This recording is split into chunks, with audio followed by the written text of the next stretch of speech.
মই অসমৰ মুখ্যমন্ত্ৰী ডাঙৰীয়াক আহ্বান জনাইছোঁ যে নেঘেৰি বিল মেৰাপানীৰ নেঘেৰি বিলক উচ্ছেদ কৰাৰ আগতে আৰু সৰু পথাৰৰ উৰিয়াম ঘাটত উচ্ছেদ কৰাৰ আগতে প্ৰথমতে মানুহবিলাকৰ নথি পত্ৰবিলাক এবাৰ চাই লোৱা দৰকাৰ।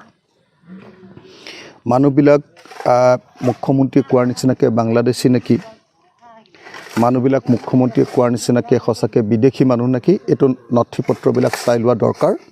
আৰু যদি বাংলাদেশী বুলি প্ৰমাণিত হয়, চৰকাৰে যদি বাংলাদেশী বুলি প্ৰমাণ কৰে, তেতিয়াহ'লে অসমৰ মুখ্যমন্ত্ৰীৰ লগত মই একেখন বুলডোজাৰত উঠি সেই ঘৰবিলাক ভাঙিবলৈ যাম আৰু লগতে সেই মানুহবিলাকক বাংলাদেশলৈ পঠিয়াই দিবৰ কাৰণে, প্ৰত্যাৰ্পণ কৰিবৰ কাৰণেও একেলগতে মুখ্যমন্ত্ৰীৰ লগত একেলগতে ধৰি ট্ৰাকত উঠাই বাহিৰ কৰি দিবলৈ ময়ো যাম।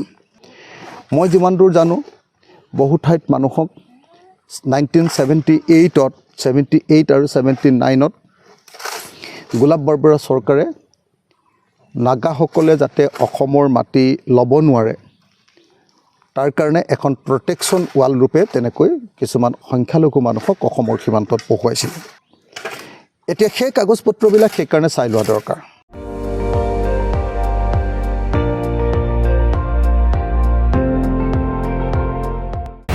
আপুনি চাই আছে ND24, সৰ্বশ্ৰেষ্ঠ নহয় সৰ্বোত্তমৰ দৌৰ।